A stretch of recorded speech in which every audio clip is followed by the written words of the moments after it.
लिखें lecture number 2।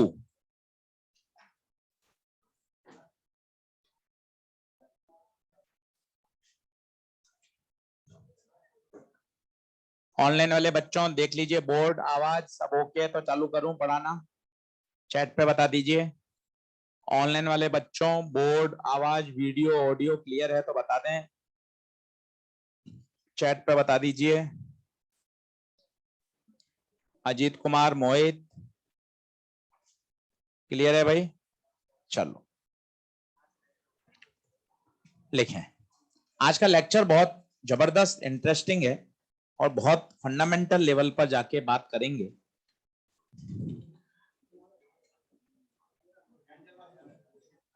Heading है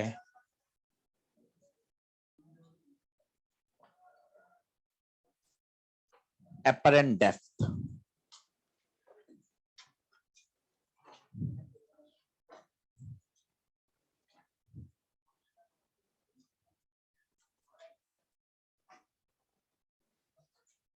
तो यहाँ आके बैठा कर मेरे पास। हाँ, apparent depth कितने नंबर लेके आया फिजिक्स में? फिर ठीक है, apparent depth डायग्राम बना लीजिए।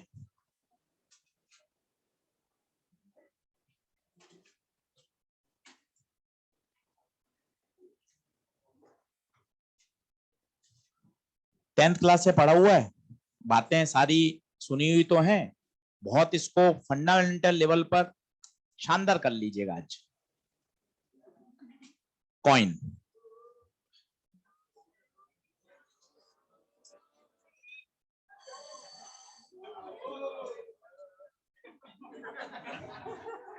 आज छोड़ दो, मन नहीं आपका पढ़ने का, छुट्टी कर दें क्या?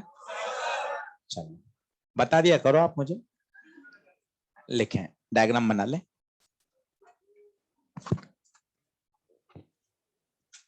अब ये जो सेंटेंस है ये 15-20 बार बोलेंगे कि जो कॉइन है ना ये है पानी के टैंक के बॉटम में, पर मुझे कॉइन यहां नहीं दिखेगा। कहां दिखेगा? थोड़ा सा ऊपर। ये टेंस से सुना हुआ है, तभी तो टॉपिक का नाम क्या है? एपरेंट है। ये यहां दिखता ही नहीं है। तो सर बहुत सारे मन में प्रश्न आ गए, ऐसा क्यों होता है, क्या कारण है, क्या फिजिक्स है, कैसे सवाल बनते हैं, सब समझाऊंगा आपको धीरे धीरे। ये कॉइन, यहां का रिफ्रैक्टिव इंडेक्स μ1 मान लीजिए, ये μ2 मान लीजिए। कॉइन से एक रे निकालिए, बोर्ड पे देखिए एक मिनट, ये कॉइन से रे निकली, कॉइन से रे, ध्यान से देखिएगा। जैसे ही ये यहां से यहां जाएगी क्या हुआ बताइए? मीडियम का चेंज, मीडियम का चेंज, मीडियम का चेंज हुआ।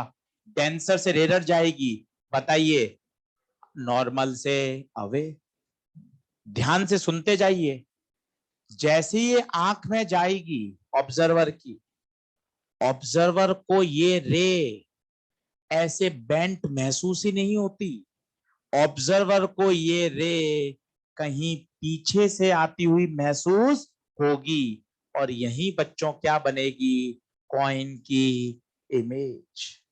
ऑब्जर्वर आंख ये समझ ही नहीं पाती कि रे बेंट होकर आई है। आंख में जो रे जा रही है उसको उसका सोर्स कहां नजर आता है? पीछे।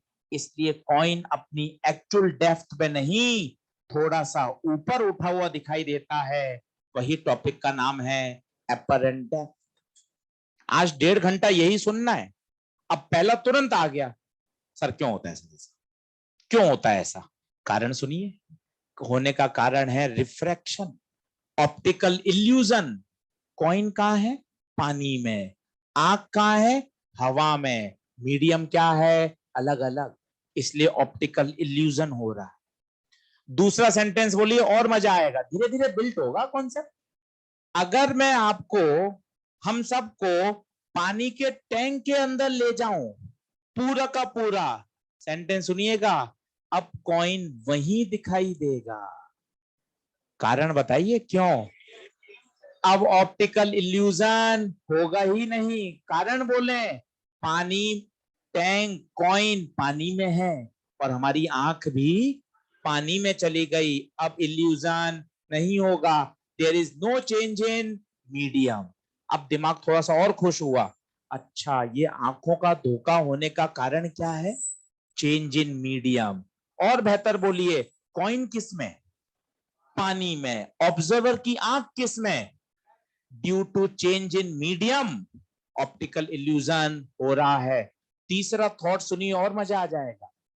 पूरा टैंक खाली कर दीजिए, पूरा टैंक खाली कर दीजिए, खाली tank.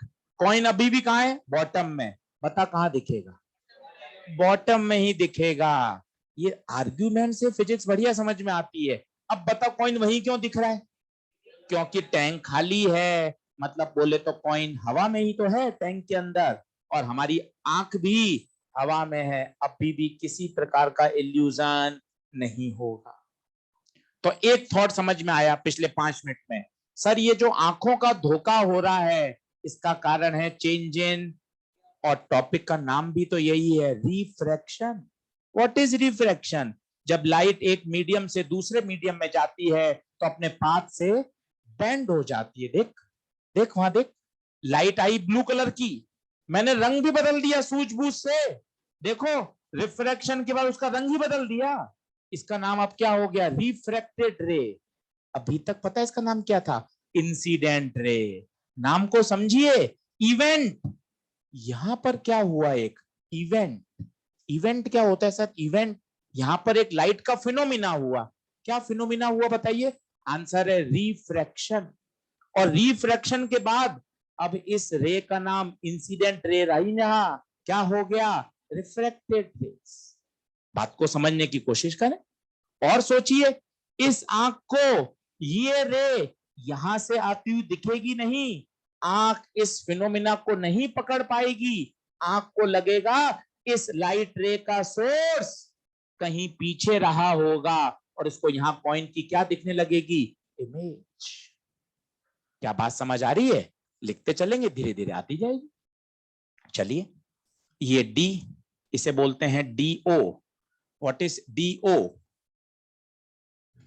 Distance of object from surface. ये इमेज, इमेज की दूरी D I. What is D I? Distance of image from surface.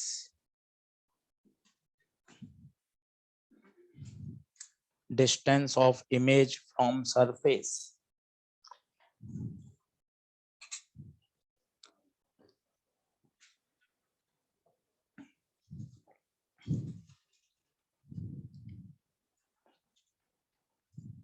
अब इसका फॉर्मूला वो सब 10th लेवल पे ही एनसीईआरटी में पढ़ रखा है, 12th में भी है।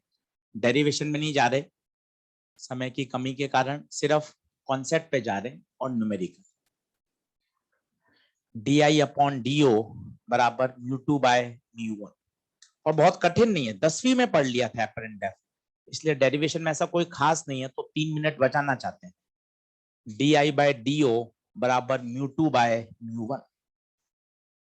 अब इस फॉर्मूले पर मेहनत करनी है। 4:50 हुए हैं, लगभग 6:15 क्लास छूटेगी, मतलब 1 घंटा 25 मिनट केवल इस फॉर्मूले को समझना है, और धीरे धीरे धीरे धीरे अपने आप ही अगले 30 मिनट में समझ में आने लग जाए। एक एक अक्षर बोलो। डी आई, डी आई का नाम बोलो। Distance of image from surface. पहला पंच, डीओ डी आई हमेशा सरफेस से नापे जाते हैं, पहला point. D O and D I always measured from surface।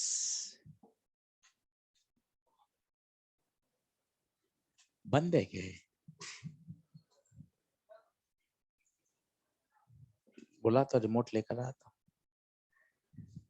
पीछे हो रही है कूलिंग, हो रही है पीछे?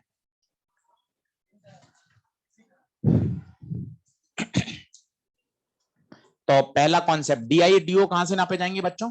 सरफेस से। म्यू2 क्या है? म्यू2 आनंद है म्यू2 में।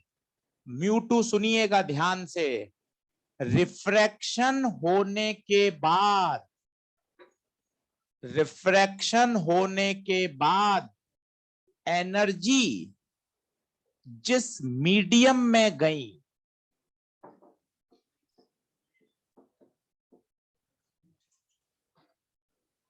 कितना करें, 18, उसको भी 18 कर दे। अब म्यू2 पे पहले हो जाए, इसी से लिख लीजिए जब तक आप।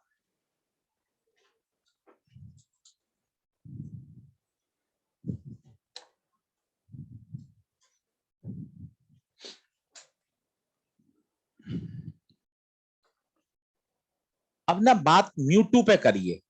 अच्छा रे रे नहीं बोलिए, रे 9th-10th वाले बच्चे बोलते हैं, अच्छा शब्द बोलिए एनर्जी। लाइट एनर्जी तो है भाई, सारा खेल ही एनर्जी का है। अब आप देखना ध्यान से, इस म्यू2 पे चर्चा करिए बड़े अच्छे मन से, खुश मन से। यहां पर रिफ्रैक्शन हुआ इस पॉइंट पर। अब बताइए रिफ्रैक्शन के बाद लाइट कहां गई, बोले तो हवा में गई, और यहां का रिफ्रैक्टिव इंडेक्स म्यू2। इसके बगैर काम नहीं चलेगा बच्चों, बहुत ध्यान से बोलिए। रिफ्रैक्शन होने के बाद रे जिस मीडियम में गई, बताइए आराम से तसल्ली से देखिए, क्या इस पॉइंट पर रिफ्रैक्शन हो रहा है? रिफ्रैक्शन के बाद कहां गई, ऊपर गई, ऊपर का रिफ्रैक्टिव इंडेक्स म्यू2। म्यू1 क्या है, म्यू1 क्या है, बोलूंगा ही नहीं। म्यू1 क्या है, बताऊंगा ही नहीं। म्यू1 क्या है, म्यू1 नहीं लिखूंगा। कारण बताइए, जब आपने म्यू2 पे ठप्पा लगा दिया बच्चों, तो जो बचा हुआ है वो कौन, म्यू1। दो ही तो मीडियम होंगे। रिफ्रैक्शन कितने मीडियम में होता है भाई, एक मीडियम से दूसरे मीडियम में। जब आपको पता चल गया ये म्यू2 है, तो बचा हुआ कौन। तो हम काहे म्यू1 को लिखकर परेशान हो।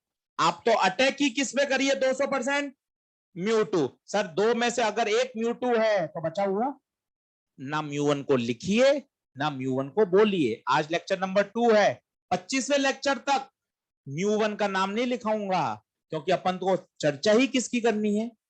म्यू2 बोलिए, म्यू2। रिफ्रैक्शन होने के बाद लाइट जिस मीडियम में गई, वापिस डायग्राम में देखिए, हाथ लगाइए इस पॉइंट पर, चाशी से देखिए इस पॉइंट पर इवेंट हो रहा है। इवेंट समझ रहे हैं, इवेंट, इवेंट का मतलब होता है लाइट का एक फिनोमिना। कौन सा फिनोमिना हो रहा है, रिफ्रैक्शन।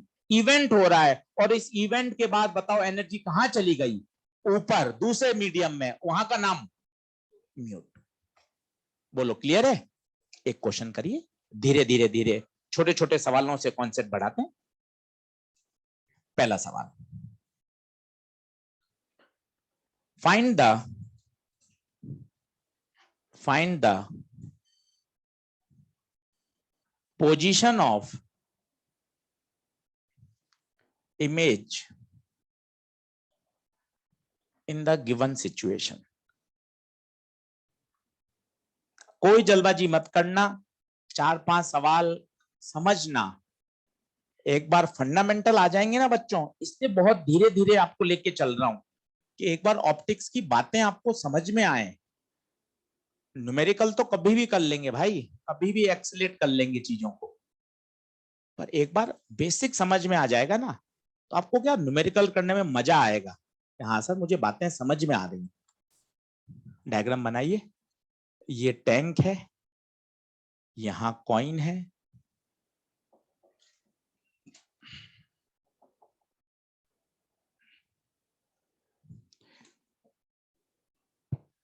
ये 12 पर है,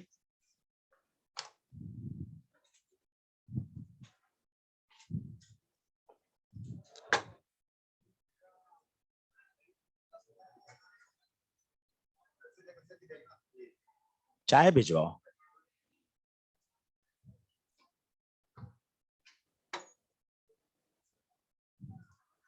ठीक है साहब, डायग्राम बन गया। अभी पेन पेंसिल कुछ नहीं, अभी सिर्फ फिजिक्स। बातों बातों से ऊपर उठिए, गप्पों में मजाक में चिल्लाने में कोई मजा नहीं है भाई। फिजिक्स ही है, यही नंबर दिलवाएगी। ध्यान से देखिए, कॉइन, मुझे कॉइन की क्या बनानी है साहब, इमेज। कॉइन से एक लाइट रे निकालिए, बस एक। केवल एक। ये लाइट रे निकाली, यहां रुक गए, यहां पर क्या होगा बताइए? इवेंट। अच्छा शब्द बोलो, इवेंट होगा। इवेंट होने के बाद लाइट डेंसर से रेयर में जा रही है, बताओ क्या होगी? Bend away from. बोलिए हाँ है क्या? आइए देखें, फॉर्मूला बताइए। D I by D O, mu two by, बच्चों म्यू टू पे पूरी जान लगा दो। म्यू टू क्या है? और बिल्कुल तुक्का नहीं, सटीक बोलिए। म्यू टू रिफ्रैक्शन होने के बाद एनर्जी जिस मीडियम में गई, बताइए क्या यहां रिफ्रैक्शन हो रहा है? एनर्जी कहां गई बताइए? वन में। इसका मतलब म्यू टू वन, बचा हुआ कौन? Mu one. ऑब्जेक्ट की दूरी बता, 12। डी आई फाइंड करो।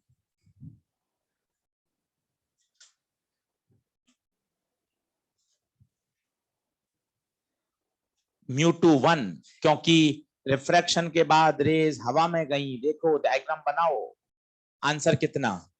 Answer D I D O 12, mu two 1, ये 4/3, 3/4 इंटू 12, आंसर 9।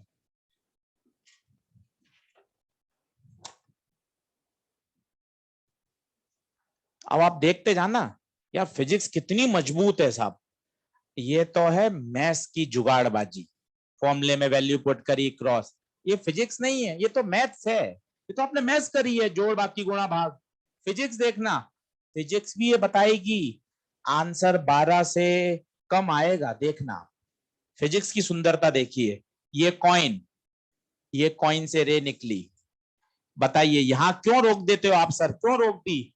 क्योंकि यहाँ इवेंट होने वाला है, लाइट अपने पाथ से डेविएट हो जाएगी। इतने अच्छे शब्द बोलिए। यहाँ नॉर्मल खींचा, डेविएट हो जाएगी। ये देखिए डेविएट हो गई। अब अगला शब्द देखना, मजे आएंगे।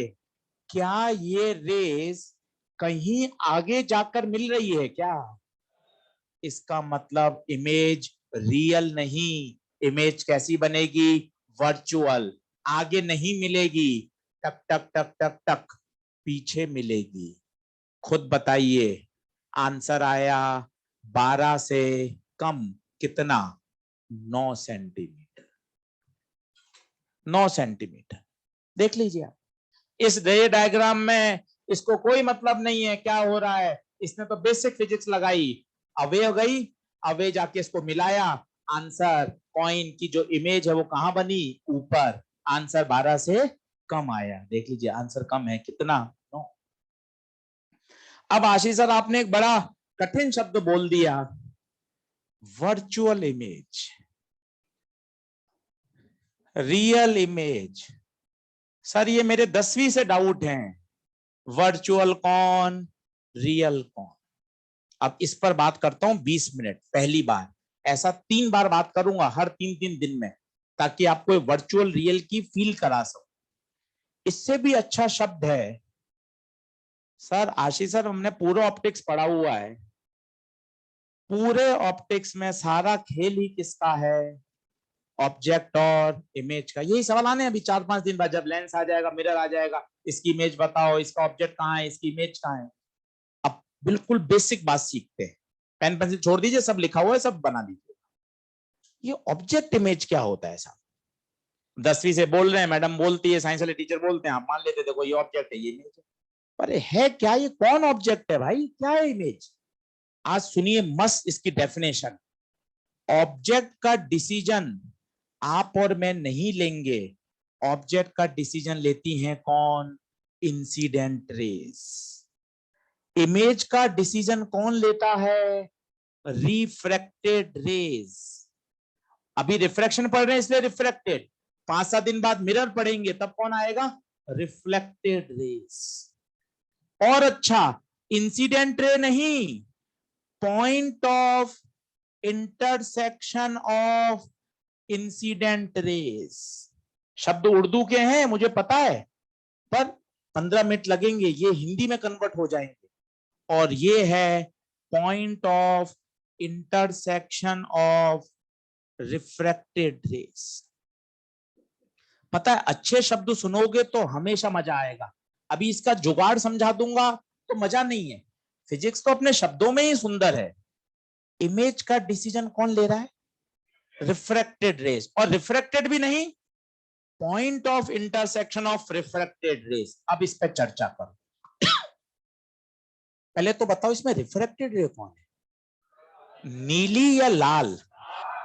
आपने बड़े सूझबूझ से रंग भी बदल दिया था, क्योंकि हमें पता चले यहां पर इवेंट हो रहा है, इवेंट के बाद उनका नाम क्या हो गया? Refracted rays. रिफ्रैक्टेड रेज का पॉइंट ऑफ इंटरसेक्शन बताओ, क्या इनका पॉइंट ऑफ इंटरसेक्शन वास्तव में होगा? वास्तव में नहीं होगा। दैट्स वाई ये इमेज कौन सी? Virtual image. अब मैं अपने शब्दों को और अच्छा कर रहा हूं। If they really intersect then the answer is real image. If they do not intersect, answer is virtual image. Sir ऊपर से गया 100%, कोई बात नहीं भाई। 10th क्लास के कुछ पॉपुलर डायग्राम पे चलते हैं जो तुझे रटे हुए हैं। कॉन्वेक्स लेंस, ये कैंडल, हाँ सर ये तो शानदार रटा हुआ है सर, एक रे ऐसे बनाऊंगा सर, रुकना मत सर, रटा हुआ है। ये 2 रे बनाई फटाफट, ये सीधी जाएगी, ये बैंड होगी, खटाखट ये क्या बन गई? इमेज। मेरे हिसाब से सबने बना रखा है। अब आज इसको शानदार तरीके से देखिए। पहले बताइए यहां पर इंसिडेंट रे और रिफ्रैक्टेड रे दिख रही है क्या आपको? कैसे पता चलता है इंसिडेंट रिफ्रैक्टेड? अब मैं आपको नई चीज बताता हूं। इवेंट से पहले, इवेंट से पहले ये कहलाती हैं इंसिडेंट, इवेंट के बाद ये कहलाती हैं रिफ्रैक्टेड। आशीष सर इवेंट क्या होता है? इवेंट, इवेंट का मतलब होता है जैसे बहन की शादी का फंक्शन, लेडी संगीत, बहन की सगाई, ये इवेंट है। आपने नाम भी सुना होगा, आजकल कंपनियां होती हैं इवेंट मैनेजमेंट, क्या करती हैं? पूरी टीम होती है, पैसा दिया, सब टेंट हाउस, खाना पीना, बारात, शादी, मेहंदी, सारे प्रोग्राम वो सेट करेंगी। क्या बोला जाता है उनको? Event management. पूरे इवेंट को क्या करेंगी? आइए उन्हीं शब्दों को चुराइए। इवेंट क्या है? इवेंट आशीष सर यहां इवेंट है लेंस में से गुजरना, लेंस से पहले वाली रे इंसिडेंट रे, लेंस से गुजरने के बाद वाली रे रिफ्रैक्टेड रे। अगला शब्द बताइए, मजा आएगा। क्या रिफ्रैक्टेड रेज वास्तव में मिल रही हैं? क्या रिफ्रैक्टेड रे एक्चुअली इंटरसेक्ट कर रही हैं? Yes, the answer is real image. फिर आइए इस पर पंच करिए, क्या रिफ्रैक्टेड रे मिल रही हैं? दे do not intersect, hence the image is virtual. अब वर्चुअल इमेज आते दिमाग में और बातें। दिमाग है साहब, बहुत सोचता है, विज्ञान वाला दिमाग। क्या वर्चुअल इमेज को देखा जा सकता है? वर्चुअल मतलब इमेजनरी। क्या ये होती है या केवल बातों में होती है, हवा में ही होती है, या वर्चुअल इमेज को देखा भी जा सकता है? आओ समझते समझते, हर प्रश्न का उत्तर देते हैं। अब देखो, समझो, ये साहब आपका प्लेन मिरर, पिछले 17-18 साल में जब आप बड़े हुए, बाल बना बनाकर प्लेन मिरर के सामने बड़े हो रहे हैं, हम रोज शक्ल देखते हैं अपनी। आइए प्लेन मिरर का कॉन्सेप्ट सीखिए, आनंद आ जाएगा। ये प्लेन मिरर घर का, हॉस्टल में, ये ऑब्जेक्ट, हम खड़े हैं ऑब्जेक्ट, ये रेज निकल रही हैं, 1 2 3 4 5। बताइए ये इंसिडेंट रेज हैं या रिफ्लेक्टेड रे? बच्चों अभी इवेंट नहीं हुआ। क्या है इवेंट बच्चों? यहाँ क्या इवेंट है? यहाँ है मिरर से टकरा के लौटना। रिफ्लेक्शन भी क्यों बोल रहे हो, 7 दिन बाद बोलेंगे, बहुत ही बेसिक है। यहाँ इवेंट क्या है? क्या फिजिक्स की घटना है? फिजिक्स की घटना है मिरर से टकरा के लौटना। अब यहाँ मिरर से रे क्या होंगी? लौटेंगी, लौटेंगी। कलर पेन चेंज कर रहा हूं, ये देखिए, ये लौटी, ये टकरा के लौटी, ये टकरा के लौटी। अब बताइए क्या इनका नाम रिफ्लेक्टेड रे है क्या? इवेंट के बाद रेस का नाम रिफ्लेक्टेड रे। खुद बताइएगा, रियल है या वर्चुअल इमेज? क्यों रटते हो? आज कितना बढ़िया, खुद सोचो, क्या ये नीली रेज आपको कहीं मिलती हुई दिखाई दे रही है क्या? कैसी हो रही है? आप खुद देखो सर, ये तो फैल रही हैं, कभी मिलेंगी। इसका मतलब ये वर्चुअल इमेज बनाएगा या रियल इमेज? क्योंकि वो कभी इंटरसेक्ट ही नहीं करेंगी, यहां नहीं करेंगी। पीछे बढ़ाया, पीछे बढ़ाया, पीछे बढ़ाया, पीछे बढ़ाया, बताइए ये इमेज कैसी इमेज? वर्चुअल। प्रश्न था क्या वर्चुअल इमेज को देखा जा सकता है? सर क्या प्रश्न कर दिया, बड़े ही इस बात को है मिरर को देखकर। हाँ, वर्चुअल इमेज को देखा जा सकता है। प्लेन मिरर में जो हमारी इमेज बनती है बच्चों, कैसी है? Virtual image. क्या वर्चुअल इमेज को देखा जा सकता है? आंसर है यस। हम इनकी बात कर रहे हैं क्योंकि अगले 25 दिन हमें परेशान करेंगी, रियल वर्चुअल, रियल वर्चुअल। एक बार दिमाग में बैठ जाएगा, आनंद आ जाएगा। आइए सरल भाषा में बोलिए 5वीं बार। इवेंट से पहले की रेज, इवेंट के बाद। आशीष सर क्या क्या इवेंट हो सकते हैं? आओ सोचो। लेंस में से गुजरना एक इवेंट है, पानी से हवा में जाना इवेंट है, मिरर से टकरा के लौटना इवेंट है। इवेंट के बाद वाली रेस को क्या बोला जाता है? रिफ्रैक्टेड। और इनका पॉइंट ऑफ इंटरसेक्शन इमेज बनाता है। तो इमेज का निर्णय आप और मैं नहीं लेंगे, इमेज का निर्णय कौन लेगा? इवेंट के बाद वाली रेस का पॉइंट ऑफ इंटरसेक्शन। कितना सरल वर्ड पे आते जा रहे हैं। इमेज का डिसीजन कौन लेगा? इवेंट के बाद वाली रेस का point of intersection. If they really intersect, real image. If they do not intersect. Sir और बताइए। सर कुछ को समझ में आने लग गया सर आप। अब मैं और सर इसको मजबूत बना देता हूं। आ जाओ, लो चलो कॉनकेव मिरर। पढ़ोगे तभी तो ऑप्टिक्स का फोबिया हटेगा भाई, शानदार सीखोगे तो। ये कॉनकेव मिरर साहब, ये मैंने रखा ऑब्जेक्ट, बनाते हैं। चलो कोशिश करते हैं। 2 रे बनाइए। ये बताओ जो पैरेलल गई वो कहां से पास होगी? फोकस से। रटा हुआ है, ये फोकस से पास हुई। सर ये थोड़ा अच्छा बनाओ, क्योंकि इवेंट के बाद आप उसका कलर चेंज करते हो ताकि बढ़िया समझ में आए। बिल्कुल, ये देखिए इवेंट हो गया। क्या आप मेरे शब्द पकड़ पा रहे हैं? Event, event, event. क्या यहां इवेंट हुआ है? आप अच्छा बोलो। ब्लैक वाली रेज इंसिडेंट रेज हैं, लाल वाली रेज रिफ्लेक्टेड रेज हैं। सरल बोलो। इवेंट से पहले इंसिडेंट होता है, इवेंट के बाद रिफ्लेक्टेड होता है। अब बताइए इमेज कैसी?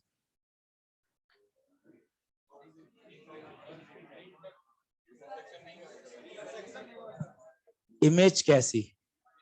अब आपको 12वीं के मास्टर की बात याद आएगी। अरे दोरे बना, दोरे बना। ये दोरे दोरे का क्या नाटक है? सब लिखा हुआ है। इमेज का डिसीजन। अब आपको समझ में आएगी दो रे बनाना क्यों जरूरी है। क्योंकि पॉइंट ऑफ, ये अकेली से आपको पता ही नहीं चलेगा कि वो रियल बना रही है या वर्चुअल। पॉइंट ऑफ इंटरसेक्शन, और इंटरसेक्शन के लिए कम से कम 2, कम से कम। बाकी तो 20, 25, 50, 100, 150, 250 लाओ जितनी बड़ी है। क्या हाँ है क्या? अब देखिए दूसरी रे बना रहा हूं, ध्यान दीजिएगा। ये पोल पे गई, जितने एंगल पे गई उतने ही एंगल पर आएगी, लॉ ऑफ रिफ्लेक्शन। अब बता दो रियल या वर्चुअल? बताओ, कारण बताओ, और अच्छा शब्द बोलो।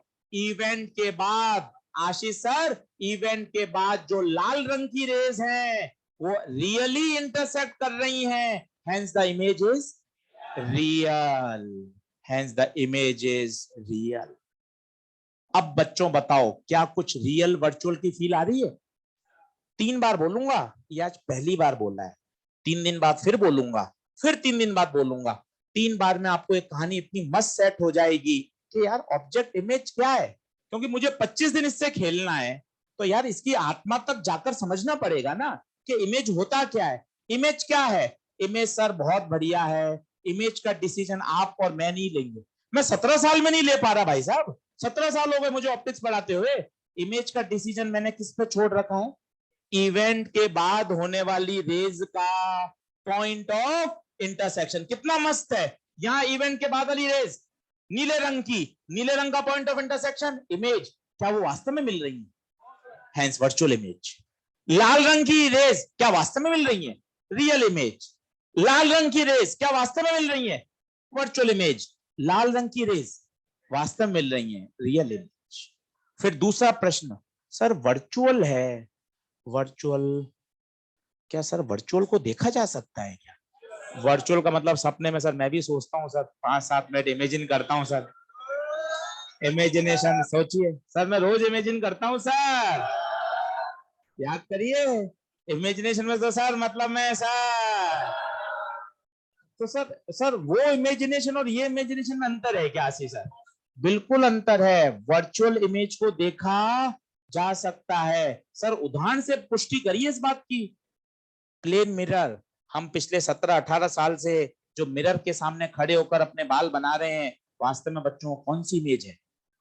वर्चुअल इमेज है। दूसरा सवाल सुनिएगा, एम्स 2010 का, क्या वर्चुअल इमेज को फोटोग्राफ किया जा सकता है क्या? क्या वर्चुअल इमेज की फोटो ली जा सकती है क्या? क्या वर्चुअल इमेज को कैमरे में क्या किया सकता है क्या? 2010 में जब प्रश्न आया था तब बच्चे उलझे थे, आप नहीं उलझेंगे क्योंकि ये जमाना नया है और आपने खूब देखा है। तैयार होकर मिरर के सामने खड़े होकर और फोटो खींचते हैं, याद करिए। भूल जाओ उनको, भूल जाओ क्या? मिरर के सामने खड़े होकर सर मैंने तैयार होकर कैमरे से फोटो खींची है, जिसमें कैमरे का पीछे का वो एप्पल है, जो डिजाइन है वो भी लिखा हुआ आता है। क्योंकि सर मुझे फोटो थोड़ी ना दिखानी है, मुझे तो कैमरे का सर वो लोगो दिखाना है। इसलिए इसलिए प्रश्न ये है, बताइए क्या वर्चुअल इमेज को फोटोग्राफ किया जा सकता है क्या? आंसर है हाँ। कितना लॉजिक है, ये सब प्रश्न है। पहला प्रश्न, क्या वर्चुअल इमेज को देखा जा सकता है? Answer yes. क्योंकि जितने आपके दिमाग में प्रश्न आ रहे हैं ना, उनका आपको जवाब मिलता जाएगा ना, आप कॉन्फिडेंट होते जाओगे। वर्चुअल इमेज को देखा जा सकता है। क्या वर्चुअल इमेज को फोटोग्राफ किया जा सकता है? बिल्कुल, आप करिए। आप मिरर के सामने खड़े होइए, मिरर में आपकी इमेज बनेगी, कैमरे से आप फोटो ले लीजिए। बिल्कुल, क्या उसको फोटोग्राफ किया जा सकता है? आंसर है यस, फोटोग्राफ किया जा सकता है। बोलिए, क्या कुछ क्लियरिटी आ रही है? तो ऑब्जेक्ट इमेज का डिसीजन लेने वाले कौन है? रेज। अच्छा शब्द बोलिए, इवेंट से पहले ऑब्जेक्ट, इवेंट के बाद image. Before bending object, after bending. ये नया शब्द क्या बोल दिया आपने 20 मिनट बाद? बेंड होना। और क्या, सब रेस बेंड हुई है ना, ये देख बेंड हुई। रिफ्रैक्शन, ये भी तो बेंड हुई मिरर के बाद, क्योंकि यही तो फिनोमिना हुआ। अगर फिनोमिना नहीं होता तो कैसे निकल जाती? सीधी निकल जाती। इन्होंने अपने पाथ से क्या हो गई? बेंड हो गई। आइदर रिफ्लेक्शन होगा और रिफ्रैक्शन होगा। हाँ या ना? सब छाप लीजिए, ये बनाइए, ये बनाइए, ये बनाइए, ओवरऑल बात को समझिए। हमें पहले 3 लेक्चर इतना जबरदस्त समझ लेना है कि हाँ सर मुझे ऑप्टिक्स की ना बातें समझ में आती हैं। ऑब्जेक्ट क्या है, इमेज क्या है, रेस क्या है, एनर्जी क्या है, रियल वर्चुअल क्या है। क्योंकि बच्चा इसमें इतना फंसता है, रियल वर्चुअल रट रहे हैं। अरे जरूरत ही नहीं है। केवल एक शब्द जीवन आसान बना सकता है। इवेंट के बाद होने वाली जो रेज हैं, उनका पॉइंट ऑफ इंटरसेक्शन इमेज कहलाता है। If they intersect really, real image. If they do not intersect, virtual image. खत्म।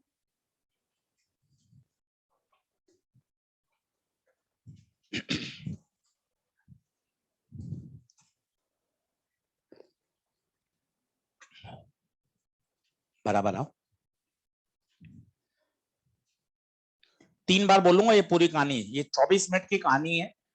3 बार बोलते हैं। आज ये दूसरी लेक्चर में बोलिए, 3 दिन बाद फिर बोलूंगा, फिर 3 दिन बाद बोलूंगा। तब जाके आपको ये एकदम ऐसी शानदार तैयार हो जाएगी ना, आपको ऑब्जेक्ट, रियल, वर्चुअल, ये बातें दिखने लगेंगी।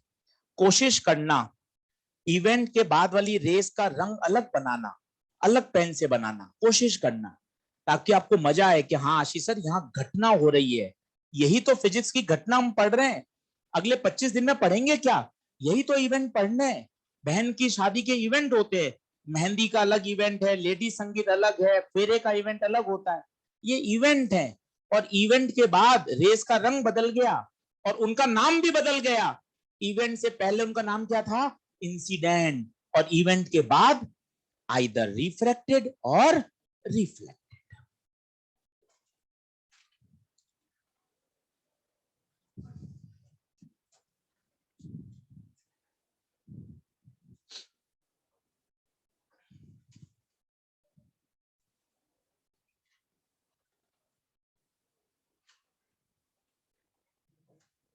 हाँ भाई, ऑनलाइन वाले बच्चों, बात समझ में आई क्या? वर्चुअल इमेज की चर्चा कर रहे हैं। अंशुमन, मोहम्मद, मोहित, बेटा इमेज और ऑब्जेक्ट का डिसीजन हमने छोड़ रखा है इवेंट पर। इवेंट से पहले, इवेंट के बाद। आपने यही टर्मिनोलॉजी दिमाग में बैठाई ना, आपके सारे कंफ्यूजन दूर हो जाएंगे। आप जबरदस्ती रटते फिर रहे, अरे सर यहाँ रियल होता है, यहाँ वर्चुअल होता है, कुछ है ही नहीं। इतना आसान है, वो फोबिया बना रखा है। और इतना सरल शब्द है यार। इवेंट के बाद जो रेज हैं उनका पॉइंट ऑफ इंटरसेक्शन देख लो। If they really intersect, real image. If they do not intersect, virtual image. इसके अलावा आप 100 डायग्राम बना लोगे अगले 25 दिन में, पर कहीं भी कहीं इसका कोई फेलियर नहीं मिलेगा आपको, कहीं नहीं मिलेगा।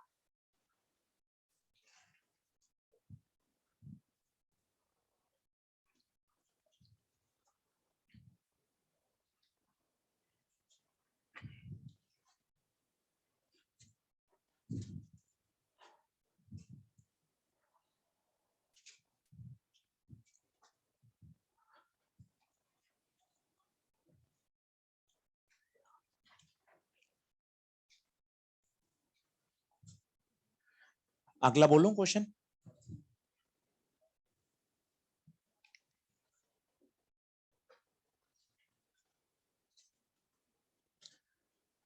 सात दिन बाद पूछूंगा, जब आप अपने हाथ से 100 सवाल लगा लोगे।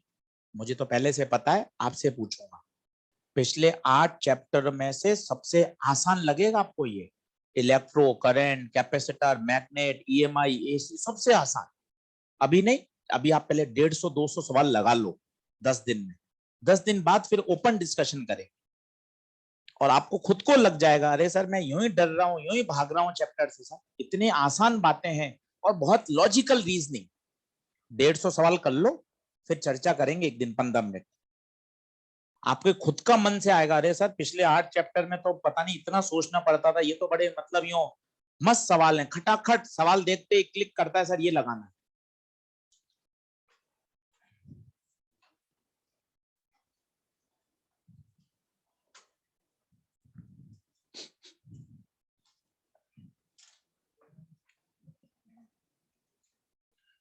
क्वेश्चन नंबर 2,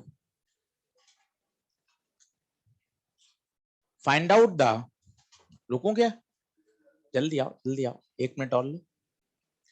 सभी बच्चों से रिक्वेस्ट है, डायग्राम बनाएं तो तीर के निशान जरूर बनाएं। बगैर तीर के निशान अधूरे हैं डायग्राम। पता ही नहीं चलेगा एनर्जी कहां से आ रही है और कहां जा रही है। तीर का निशान अपने आप में बहुत इंपॉर्टेंट है, जरूर बनाइए। और होमवर्क आएगा थर्सडे को। थर्सडे तक कॉपी रोज पढ़िए, और अखबार की तरह मत पढ़िए। ये डायग्राम रफ कॉपी में फिर से बनाइए। आप जितनी बार बनाओगे ना, उतना इतना जबरदस्त करीब आ जाओगे आप ऑप्टिक्स के, कि आपको चीजें दिखने लगेंगी। हाँ sir, real, virtual, refraction, reflection हो रहा है, towards the normal, away the normal. बनाओगे, आप मेहनत ही नहीं करोगे, आप उसके में समय नहीं दोगे, और आप फिर हम सोचें यार मुझे ऑप्टिक्स से 6 सवाल सही करने हैं, तो फिर बातों से नहीं हो पाएंगे। उसके लिए मेहनत करिए, तब मजा है। लिखें question number 2, find the position of image in the given situation.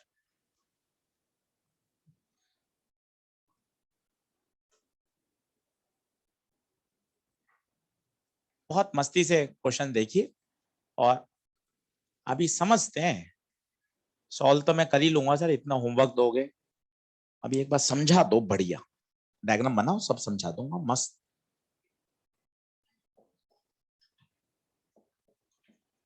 इस बार देखो, ऑब्जेक्ट पानी में नहीं है, कहाँ है? हवा में।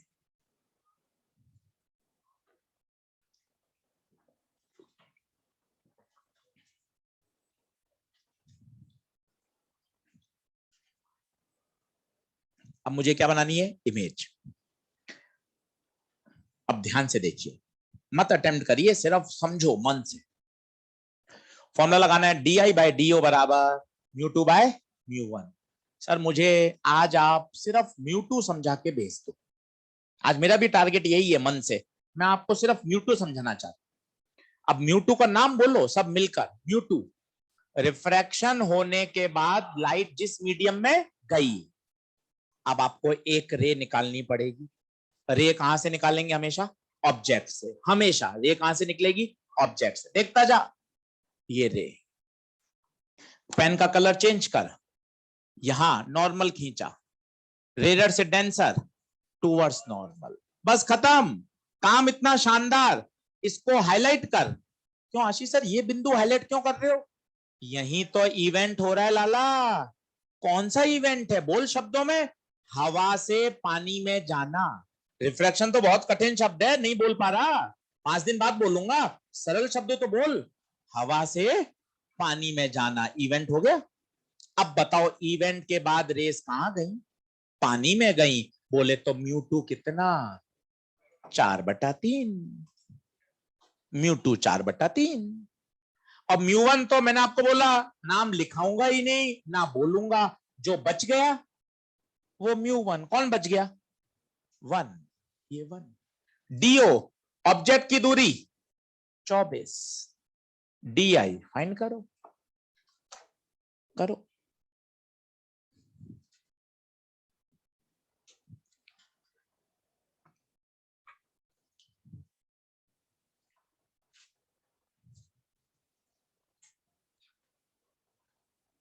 कितना,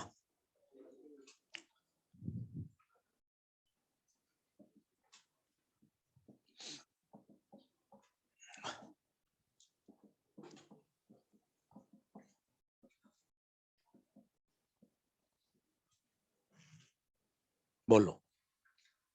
32 निकालने मजा तो नहीं, आप खुश हो रहे हो 32 निकाल लिया मैंने, तो वैल्यू पुट करिए, बचपन का कैलकुलेशन।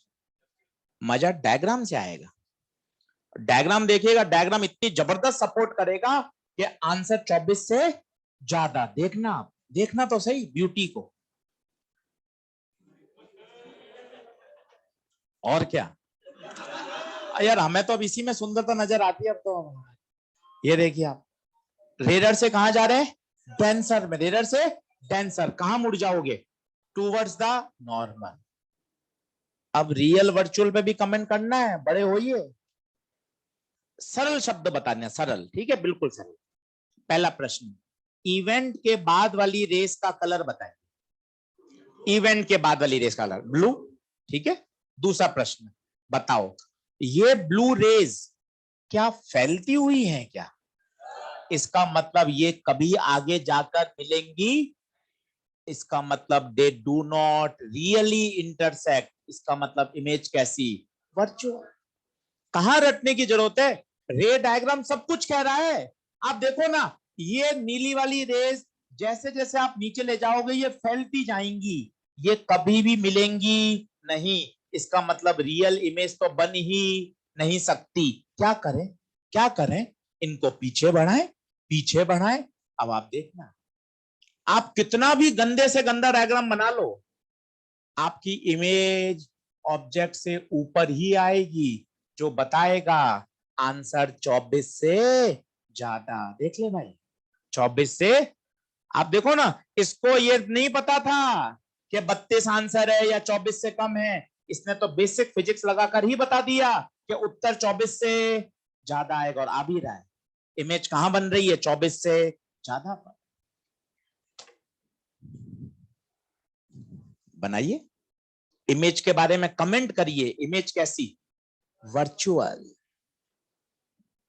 1 मिनट रुक रहा हूं, मन में कोई प्रश्न आ रहा हो कैसा भी टेढ़ा मेढ़ा, पूछने की कोशिश करिए। हाँ, ऑब्जर्वर कहां है, बहुत बढ़िया, स्वाभाविक सी बात है ऑब्जर्वर पानी में होगा, क्योंकि ऑब्जेक्ट हवा में है। अगर ऑब्जर्वर भी हवा में होगा तो ऑप्टिकल इल्यूजन होगा ही नहीं, प्रश्न ही नहीं बनेगा। जैसे ये कप, ये मुझे कप कहां दिखाई दे रहा है, जहां है वहीं दिखाई दे रहा है, यहां ऑप्टिकल इल्यूजन क्यों नहीं हो रहा, क्योंकि कप भी हवा में है और हमारी आंखें भी, इसलिए ऑप्टिकल इल्यूजन नहीं हो रहा। भैया का एक अच्छा प्रश्न है, भैया ये कह रहे हैं कि सर इस प्रश्न में ऑब्जर्वर कहाँ है। ऑब्जर्वर कहाँ होगा, आप खुद सोचिए। ऑब्जेक्ट अगर हवा में है तो ऑब्जर्वर पानी में होगा। अगर ऑब्जर्वर हवा में होगा तो प्रश्न हल क्यों करोगे? जहां ऑब्जेक्ट होगा उसको वहीं दिखेगा, इल्यूजन होगा ही। क्या बात क्लियर है? और पूछिए, जो प्रश्न आ रहा है आर्ग्यूमेंट करेंगे ना, तब शायद बेहतर बता पाऊंगा। कौन सी? ये वापस बताऊं? ये तो 3 दिन बाद फिर बताऊंगा, अभी फिर से बता देता हूं तेरे लिए। इंसिडेंट रे और रिफ्रैक्टेड रे याद मत करिए। जैसे यहां बताइए, यहां इवेंट कहां हुआ? इस बिंदु पर। इससे पहले वाली रेज इंसिडेंट काले रंग की, इसके बाद वाली रिफ्रैक्टेड। काले रंग का पॉइंट ऑफ इंटरसेक्शन ऑब्जेक्ट, देख लो ऑब्जेक्ट ही तो है वो। और नीली रेज का पॉइंट ऑफ इंटरसेक्शन इमेज। बोलिए बात क्लियर है क्या? बढ़े आगे सब। अब एक मस्त पॉइंट देखना, पहले और दूसरे का डायग्राम देखो। पहले का डायग्राम, पहले क्वेश्चन का डायग्राम और इस क्वेश्चन का डायग्राम। दूसरा तो मुझे दिख ही रहा है, पहला मैंने मिटा दिया है, आपके पास है कॉपी में। एक बात ऑब्जर्व करो, मन खुश हो जाएगा। जिस तरफ ऑब्जेक्ट है इमेज भी उसी तरफ है। चेक करो, चेक करो। पहले सवाल में बताओ कॉइन कहां है? कॉइन पानी में। पहला सवाल, कॉइन, कॉइन की इमेज बता। पानी में। दूसरा देख, ऑब्जेक्ट, इमेज भी। तो सर ये तो कॉमन बात होगी सर। कैसे कॉमन है? देखना कैसे कॉमन है। मिरर में देख तो, ये ऑब्जेक्ट,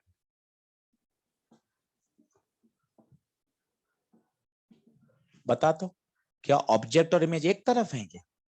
ये तो ऑब्जेक्ट और इमेज दोनों अपोजिट साइड है। और सोच, ये तो पूरे भारत का स्टैंडर्ड डायग्राम है। इसमें बता दोनों एक तरफ है क्या? अपोजिट साइड है, इसलिए वो बात खास है। प्लेन सरफेस से रिफ्रैक्शन में ऑब्जेक्ट और इमेज सदैव एक तरफ होते हैं। देख लीजिए पिछला सवाल देखिए, कॉइन पानी में था, इमेज भी पानी में थी। देखिए पन्ना पलट कर मेरी तरफ मत देखिए। दूसरा प्रश्न देखिए, दूसरा प्रश्न, दूसरे प्रश्न में ऑब्जेक्ट हवा में था, इमेज भी।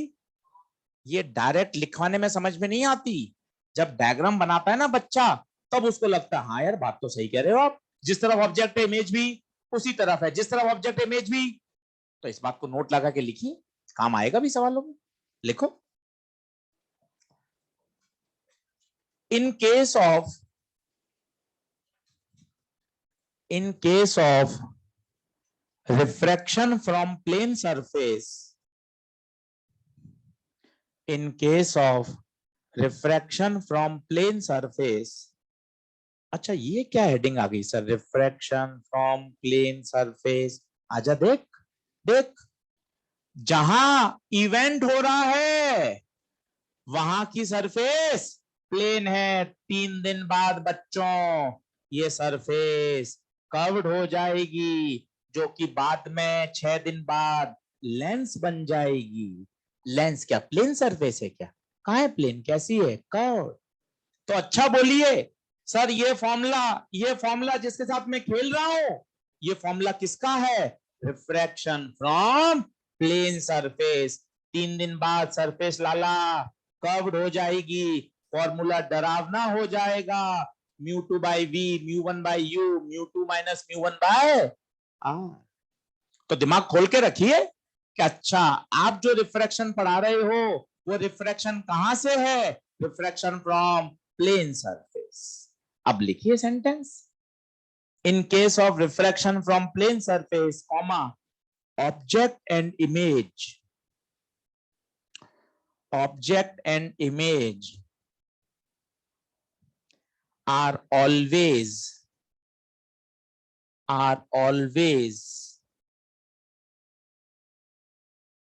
in same side।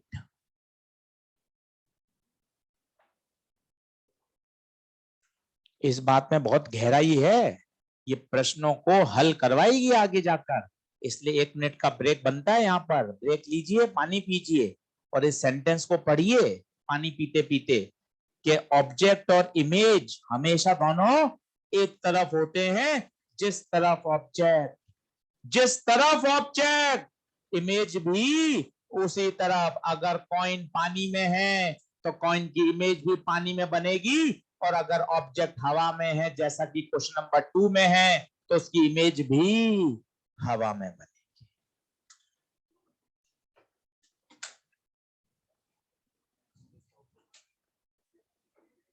क्या स्वाभाविक सी बात है, स्वाभाविक सी बात है, इसलिए हमेशा सेम साइड ही होगी। पढ़े आगे, चलो अब अगला प्रश्न देखते हैं। धीरे धीरे क्वेश्चंस का लेवल बढ़ता जाएगा, चीजें आपको समझ में आती जाएंगी। तीसरा क्वेश्चन, क्या हर कॉन्सेप्ट के लिए न्यूमेरिकल डिजाइन है? ये बात डायरेक्ट लिखाने में मजा नहीं है। अब आपने 2 सवाल कर लिए ना, अब आप इस बात पर ठप्पा लग गया कि जिस तरफ ऑब्जेक्ट उसी तरफ इमेज। रियल वर्चुअल की आपको थोड़ी टूटी फूटी आज फीलिंग आ गई कि हाँ सर अब मेरे पास शब्द आ रहे हैं। देखो सर, यहां पर इवेंट हुआ, इवेंट के बाद रेस का कलर बदला, इनका नाम है रिफ्रैक्टेड रेस। आशीष सर, इनका पॉइंट ऑफ इंटरसेक्शन सर ये कहीं नहीं मिल रही, इसलिए ये वर्चुअल इमेज बनाएंगी, रियल इमेज नहीं बनाएंगी। और जब मैं इस बात को 5-7 बार सुन लूंगा आशीष सर आपसे, तो मेरे दिमाग में बातें बैठने लग जाएंगी, मुझे भी रियल वर्चुअल की फील आने लग जाएगी। बिल्कुल आ जाएगी, कहीं कोई दिक्कत ही नहीं। अगला लिखिए, तीसरा, in the given situation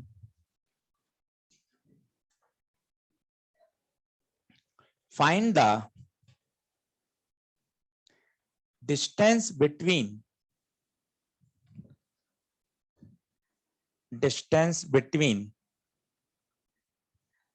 fish and its image।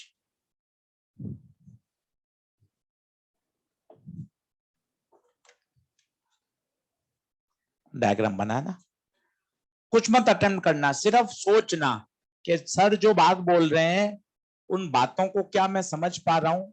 उन बातों को समझ जाओगे ना, आनंद आ जाएगा आपको। और भाई सब संभव है, पता है, मेहनत करके अगर आप ठान लें कि नहीं सर बढ़िया करना है तो बढ़िया हो जाए। सब सोचने की बात है।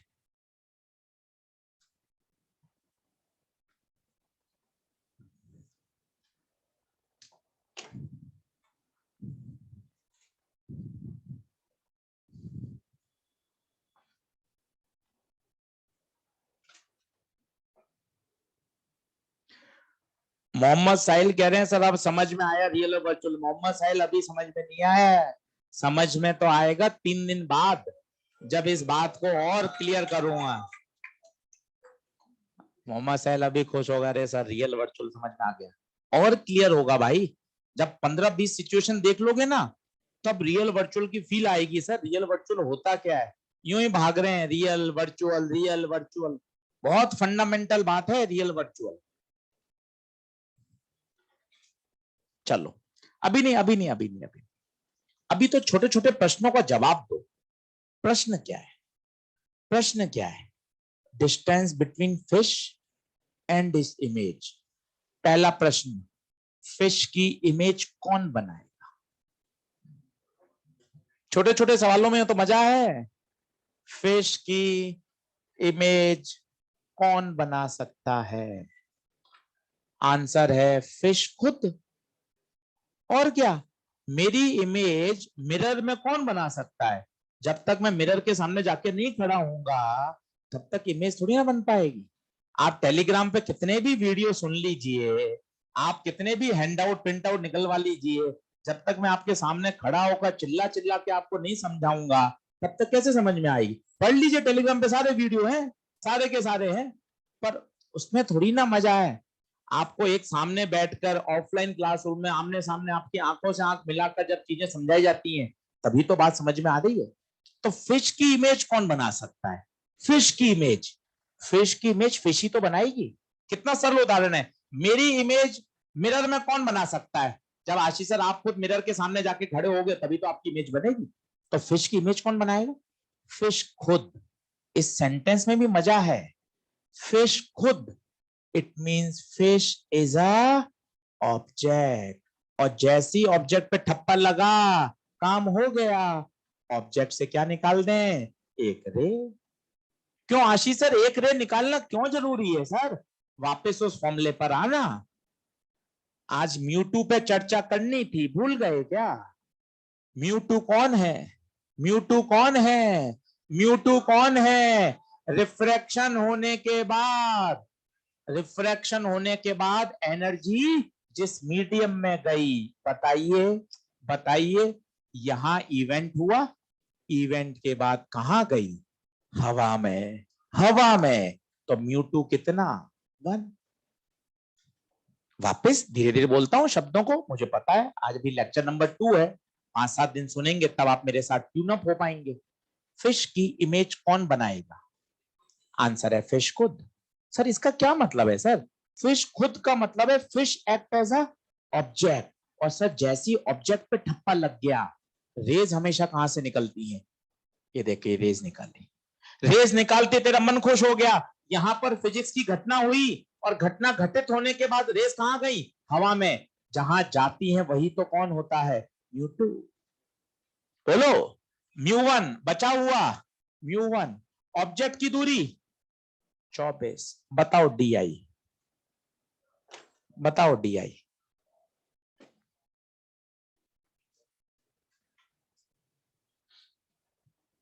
वो सेंटेंस जरूर लिखना। फिश की इमेज कौन बनाएगा? फिश खुद। बोले तो fish act as a object.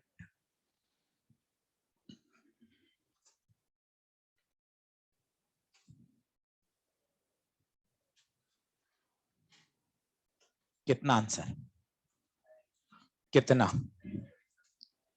DI/24, 1/4/3, 3/4 into 24, 18।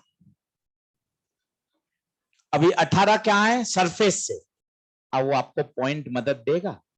कौन सा पॉइंट? जिस तरफ ऑब्जेक्ट होता है इमेज उसी तरफ बनती है। नहीं तो फंस सकते थे ना यार, 18 कहां बनाऊं? 18 सरफेस से ऊपर बनाऊं या सरफेस से? तुरंत वो पॉइंट आपके सामने आके खड़ा हो जाएगा आंखों के सामने। अरे लाला, जिस तरफ ऑब्जेक्ट इमेज भी उस तरफ। फिश कहाँ है?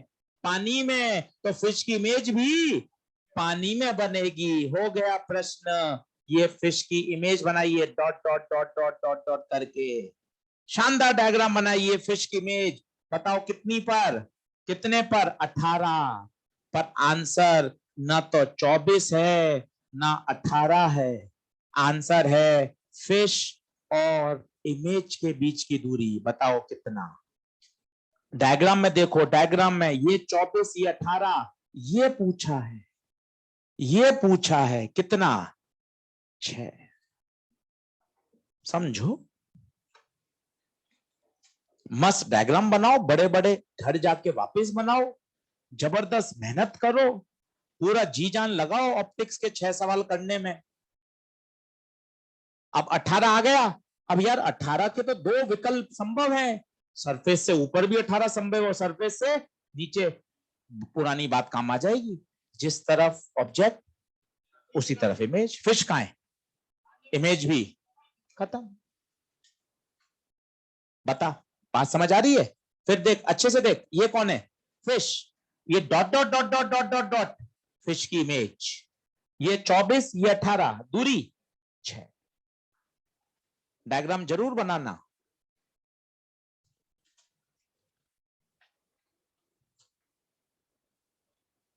बढ़ो आगे। जैसे जैसे प्रश्न बढ़ता जाएगा ना, क्लियरिटी आती जाएगी। आइए म्यू2 पर 1 घंटा हो गया काम करते करते। म्यू2, म्यू2 रिफ्रैक्शन होने के बाद एनर्जी जिस मीडियम में जाती है वो कौन? म्यू2। म्यू1 पे तो बात ही नहीं करेंगे। म्यू1 पे कीप साइलेंस। जो बच गया वो म्यू1 है। बात खत्म। अगला प्रश्न,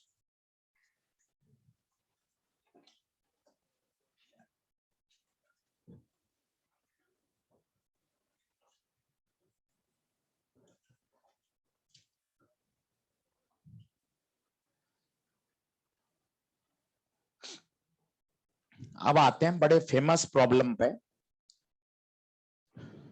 जो बहुत परेशान करते हैं बच्चों को all India level, bird fish problem.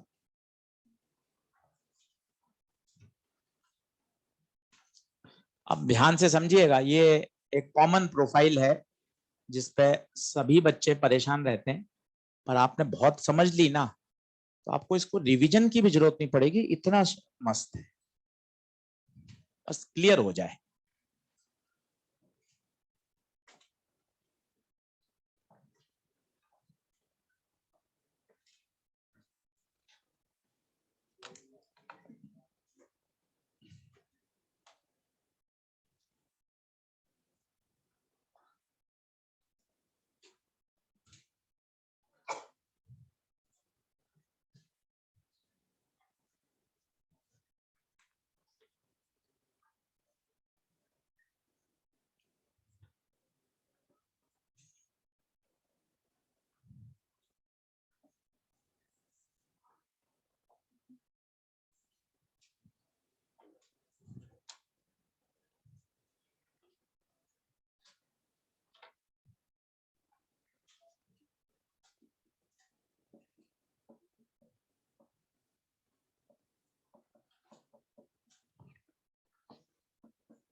तो प्रश्न ये है, चिड़िया को मछली कितनी दूर दिखाई देगी? अब सुनिए, 15 मिनट लगाइए, कल भी ये सवाल कराऊंगा और बेहतर क्लियरिटी के लिए। अगर मैं ये प्रश्न एक छठी क्लास के बालक से पूछता कि बच्चा देख, चिड़िया 18 ऊपर है, मछली नीचे है, तो चिड़िया को मछली कितने दूर पे दिखाई देगी? वो कहता भैया बहुत सरल है, चिड़िया 18 ऊपर है, मछली 8 नीचे है, तो चिड़िया को मछली, वो 18 ऊपर है, ये 8 नीचे है। छठी क्लास के बालक का आंसर ये जायज आंसर है, क्योंकि उसको रिफ्रैक्शन, उसको ऑप्टिकल इल्यूजन ये समझ में नहीं आता। वो मैंने उससे पूछा चिड़िया और मछली के बीच की दूरी बताओ, 18 + 8 26, पर ये उत्तर नहीं है। बिल्कुल बेसिक से बात शुरू करो, ये उत्तर नहीं है, क्योंकि मेरा दिमाग तो यही कहता, अगर मैं रिफ्रैक्शन नहीं पढ़ता, मैं आपसे पूछता चिड़िया को मछली कहां दिखाई देगी, तो चिड़िया और मछली के बीच की दूरी 26, आप बोलोगे चिड़िया को मछली अपने से 26 सेंटीमीटर की दूरी पर दिखाई देगी, पर यह उत्तर नहीं। ठीक है साहब, मान ली सर आपकी बात। सर सर फिर ये फॉर्मूला लगा देते हैं, आप 1 घंटे से यही तो कर रहे हो, मैं भी कर लूंगा। DI/DO बराबर μ2/, फंस जाओगे आप, फंस जाओगे। क्यों क्यों फंसा हुआ महसूस कर रहे हो बताओ? सर ऑब्जेक्ट किसको लूं? अगर चिड़िया को लेता हूं तो चिड़िया से रे स्टार्ट करूंगा, वो पानी में जाएगी। मछली से स्टार्ट करूंगा तो मछली से रे निकल कर कहां जाएगी? हवा में। ऑब्जेक्ट किसको मानूं? चिड़िया को मानूंगा तो 18 लूंगा, मछली को मानूंगा तो यहां फंसना स्वाभाविक है। पिछले 3 प्रश्न में नहीं फंस रहे थे, पहले प्रश्न में कॉइन था, वही ऑब्जेक्ट था, दूसरे में हवा में था, तीसरे में मछली थी, पहले तीन में हम नहीं फंसे, इसमें आप फंस रहे हो कि यार ऑब्जेक्ट किसको लूं, फिश को लूं या बर्ड को लूं। अब इन सब का आंसर है कंसेप्ट। तीन बातें, छोटे छोटे प्रश्न देखते जाना। पहली बात, चिड़िया ने अपने पूरे जीवन में, चिड़िया ने अपने पूरे जीवन में मछली को नहीं देखा।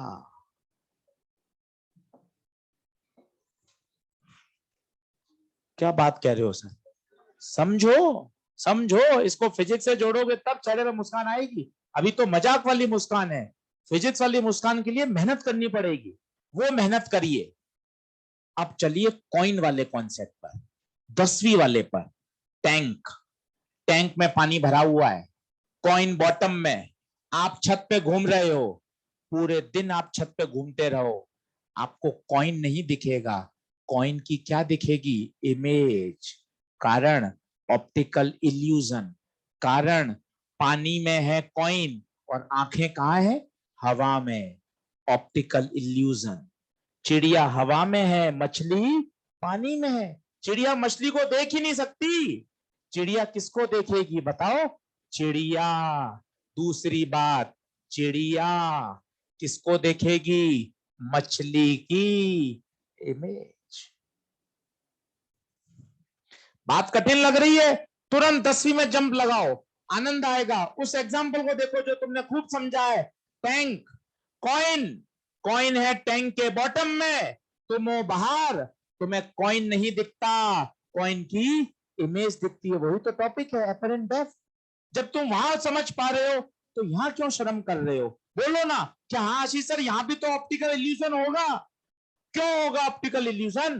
क्योंकि चिड़िया है हवा में और मछली है पानी में। चिड़िया अपने पूरे जीवन में, चिड़िया अपने पूरे जीवन में मछली को नहीं देखेगी, मछली की इमेज को देखेगी। चिड़िया मछली की इमेज को देखेगी। और तीसरा सेंटेंस अपने आप जवाब दे देगा, मछली की इमेज कौन बनाएगा? मछली की इमेज कौन बनाएगा? मछली खुद। लग गया ठप्पा, मछली कौन? और अगर मछली ऑब्जेक्ट है तो सर बात ही खत्म। अब रे कहां से स्टार्ट करूंगा? मछली से, क्योंकि जैसी रे स्टार्ट हो गई कहानी में आनंद आ जाएगा। बताइए म्यूटू कौन? म्यूटू कौन? म्यूटू कौन? फिर बोलिए म्यूटू का नाम। रिफ्रैक्शन होने के बाद एनर्जी जिस मीडियम में गई, यहां रिफ्रैक्शन हुआ, एनर्जी कहां गई? हवा में। म्यूटू 1 बचा हुआ 4/3। अब बताओ 8 या 18? 8 या 18 डीओ। क्यों 8? क्यों? क्योंकि मछली ऑब्जेक्ट है, डीओ 8। तो डी आई 3/4 इंटू 8 कितना? 6। अभी मजे आने बाकी हैं, देखते जाना। ये क्या बनेगी? मछली की इमेज। कहां बनेगी बता? टक टक टक टक टक यहां बनेगी। कितने पर? 6 पर। अब बताओ चिड़िया को मछली की इमेज 18 + 6 कहां दिखेगी? 24। मैं बिल्कुल आपसे यकीन कर रहा हूं और आपको सहमत हूं, अभी 100% समझ में नहीं आएगा। ये तो जब मैं आपको 2-3 बार अलग अलग रोज न्यूमेरिकल कराऊंगा ना, तब आपकी अंडरस्टैंडिंग डेवलप होगी। अगर आज 25% ही समझ में आ रहा है तो आप मजे लीजिए कि सर मैं इतनी बात समझ पा रहा हूं कि चिड़िया ने अपने पूरे जीवन में, चिड़िया ने अपने पूरे जीवन में मछली को देखा ही नहीं। इस बात की गहराई को समझो। सर क्यों नहीं देखा? सर क्या कारण है आशीष सर? क्योंकि चिड़िया है एयर में और मछली है due to change in medium, optical illusion होगा, इसलिए चिड़िया कभी मछली को देखेगी नहीं। और अगर ये बात कठिन लग रही है तो कॉइन वाले एग्जाम्पल पे जाइए, दिमाग अच्छा महसूस करेगा। कॉइन पानी के टैंक में डूबा हुआ है और आप छत पर हवा में हैं, आपने कॉइन नहीं देखा, आपने कॉइन की क्या देखी? इमेज देखी बच्चों, वही तो बात हो गई। चिड़िया ने किसको देखा? मछली की इमेज को। और मछली की इमेज कौन बनाएगा?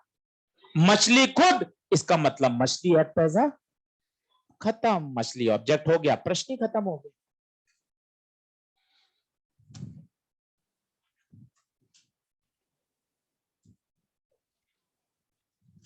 आज 15 मिनट लगे, कल देखना आप घड़ी मिला देना, 6 मिनट में हल कर दूंगा यही बात। और परसों घड़ी मिलाओगे तो 10 सेकंड में हल हो जाएगी, क्योंकि दिमाग बहुत तेज सोचता है। चिड़िया मछली को नहीं देखेगी, मछली की इमेज देखेगी। मछली की इमेज कौन बनाएगा? मछली खुद। मछली एक्ट एज अ ऑब्जेक्ट, हो गया खत्म। दिमाग इतना तेज सोचता है, बस आप उसको एक बार दिशा तो दीजिए, गाइडेंस तो दीजिए। आज मुझे 15 मिनट लगे जी जान लगाने में, समझाने में, कल थोड़े लगेंगे, क्योंकि कल थोड़ी अंडरस्टैंडिंग आपके पास आ चुकी होगी। मुझे उसको फिनिश करना है कि देख, चिड़िया अलग, मछली अलग। चिड़िया मछली को नहीं देखेगी, ऑप्टिकल इल्यूजन होगा। मछली चिड़िया को नहीं देखेगी। क्या सर उल्टा भी सत्य है क्या? हाँ, उल्टा भी सच है। मछली चिड़िया को नहीं देखेगी, किसको देखेगी? चिड़िया की इमेज। और बता फिर चिड़िया की इमेज कौन बनाएगा? अब पता चिड़िया क्या बन जाएगी? और ये कल बनेगी बात। हाँ है क्या? लिखो, डायग्राम बनाना। डायग्राम मजा तब है, ये लिखना 26 उत्तर नहीं है। 26 उत्तर नहीं है, उत्तर है 24। फिश की इमेज बनाना, और चिड़िया और फिश की इमेज के बीच की दूरी 18 + 6। पूरा फोटो बनाना, मेहनत पूरी करना, तब ऑप्टिक्स शानदार तैयार होगी। मेहनत से मत भागना। ऑनलाइन वाले बच्चों उत्तर 24 ओके है क्या? गोविंद, रोहन, अजीत, 24।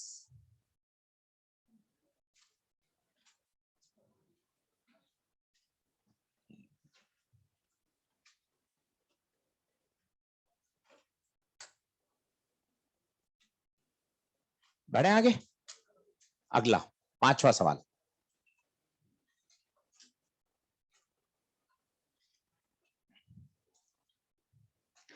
सर क्या पढ़ रहे हैं? 1 मिनट का रेस्ट कर लो, 1 मिनट का रेस्ट कर लो। क्या पढ़ रहे हैं सब? रिफ्रैक्शन पढ़ रहे हैं। Refraction, refraction from plane surface. Sir ये ऑप्टिकल इल्यूजन क्यों हो रहा है आशीष सर? आंखों का धोखा क्यों हो रहा है सर मेरे साथ? क्योंकि मीडियम का क्या है? चेंज, इसलिए आंखों का धोखा हो रहा है। मुझे ग्लास अभी वहीं दिख रहा है जहां है। क्यों? क्योंकि ग्लास और मेरी आंखों के बीच में कोई मीडियम का परिवर्तन। अगर इस ग्लास को मैं पानी में डुबो दूं और मैं हवा में खड़ा हूं, तब फिर मुझे गिलास नहीं, गिलास की क्या दिखेगी? इमेज दिखेगी। बस यही तो पिन है, पॉइंट, जिसको आपको अटैक करना है बार बार, मीडियम में परिवर्तन के कारण। और ये वही है, जब आप ग्लास में, कांच के ग्लास में पानी भरकर आप एक स्ट्रॉ डाल देते हो, तो जब आप बाहर से देखते हो तो स्ट्रॉ आपको थोड़ी सी मुड़ी हुई दिखाई देती है। कारण क्या है? कारण वही है, स्ट्रॉ किसमें चली गई? पानी में। जो भाग स्ट्रॉ का पानी में डूबा हुआ है, वीडियो देख लीजिएगा, यूट्यूब पर वीडियो मिल जाएंगे, प्रैक्टिकल आपको डायग्राम बनाओ मिल जाएगा अपने मॉड्यूल में, बाकायदा दिखेगा। अच्छा खाली गिलास हो तो अब स्ट्रॉ डालो तो स्ट्रॉ सीधी दिखेगी, क्योंकि ऑप्टिकल इल्यूजन ही नहीं होगा।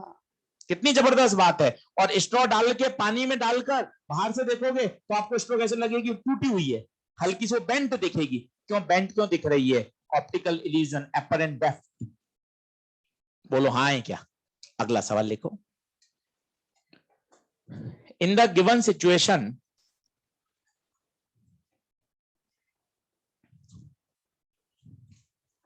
फाइन। पहला part apparent depth, apparent depth। दूसरा पार्ट शिफ्ट।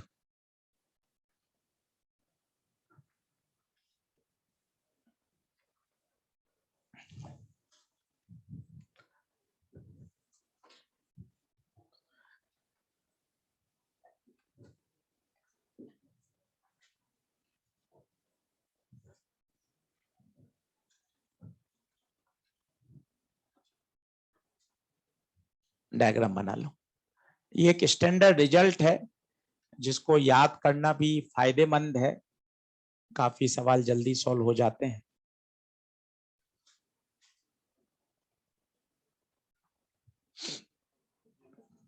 कॉइन है, पानी के अंदर है, बाहर हवा है, कॉइन की एक्चुअल डेप्थ है D.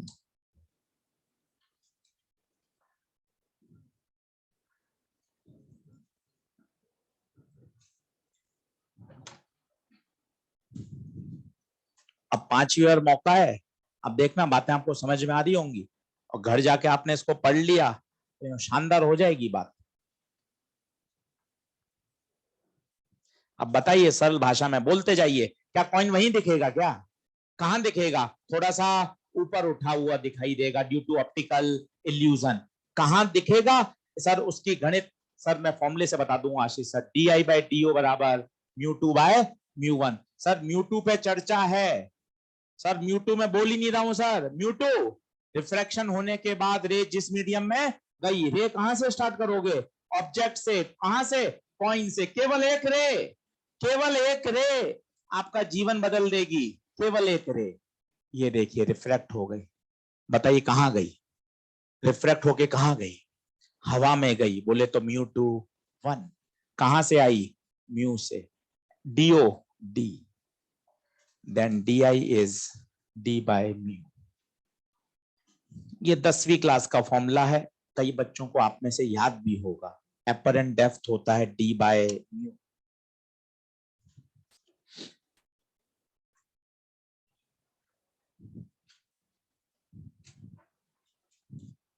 Apparent depth D by mu.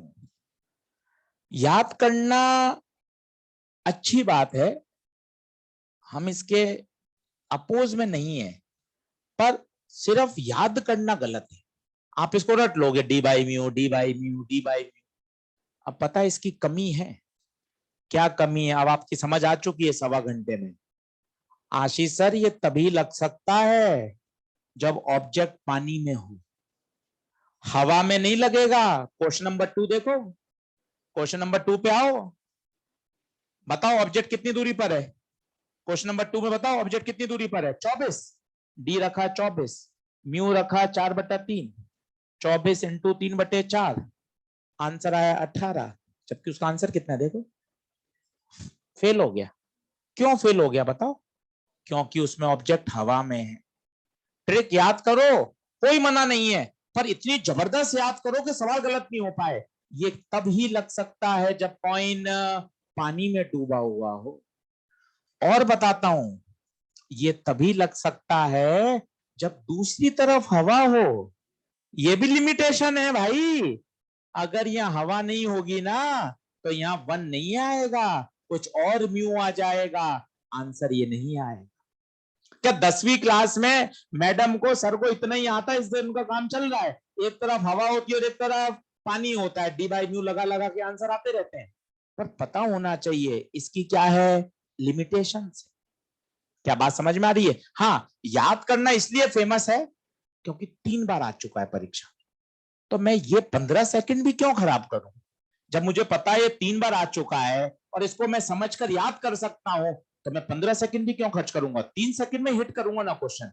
D apparent बराबर D by mu, D apparent बराबर, हाँ मन में मेरे बातें चलेंगी। ये फॉर्मूला तभी लग सकता है जब कॉइन पानी में डूबा हुआ होगा और दूसरी तरफ हवा होगी। ये बातें मन में रखूंगा, डी एपरेंट बराबर डी बाई म्यू लगाऊंगा, मैं ये अपने 15 सेकंड भी बचा लूंगा ना। और समझ मेरी अच्छी है, ये फॉर्मूला हमेशा लगता है, हमेशा। पर ये फॉर्मूला केवल तभी लगेगा जब ऑब्जेक्ट मीडियम में डूबा हुआ होगा और दूसरी तरफ क्या होगी? एयर। बोलिए हाँ है क्या? एक फोटो और बनाइए इसकी, अब देखना, क्योंकि सवाल में 2 पार्ट थे। बोर्ड पे देखना, लाला बोर्ड पे देखना, ये कौन? कॉइन। लाला बोर्ड पे देखना, ये कौन? कॉइन की इमेज। 3 बातों से आपका सामना होगा, 1 is actual, 1 is apparent and 1 is shift. 3 बातों में खेल लो, आनंद आ जाएगा। आओ, actual depth, actual depth D. Coin कितना डूबा हुआ है? D. What is apparent depth? Apparent depth D by mu. And a new term, what is shift? कितना ऊपर उठा हुआ दिखाई दे रहा है, कितना ऊपर, क्या ये होगा क्या? रटोगे तो फंसोगे, इसलिए डायग्राम आंखें खोल के बनाओ। 3 बातों में फिजिक्स घूमेगी। एक्चुअल गहराई डी, एपरेंट गहराई, एपरेंट गहराई D by mu, and what is shift? What is shift? Coin और कॉइन के इमेज में कितना ऊपर दूरी है?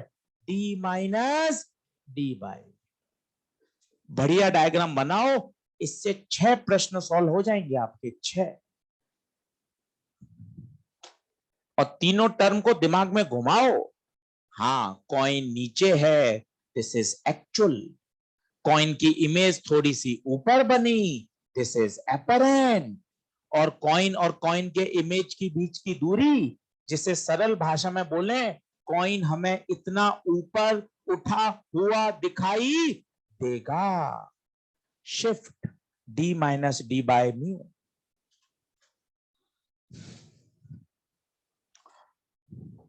और इसी से जुड़ा हुआ एक अगला कॉन्सेप्ट, माइक्रोस्कोप फोकस प्रॉब्लम।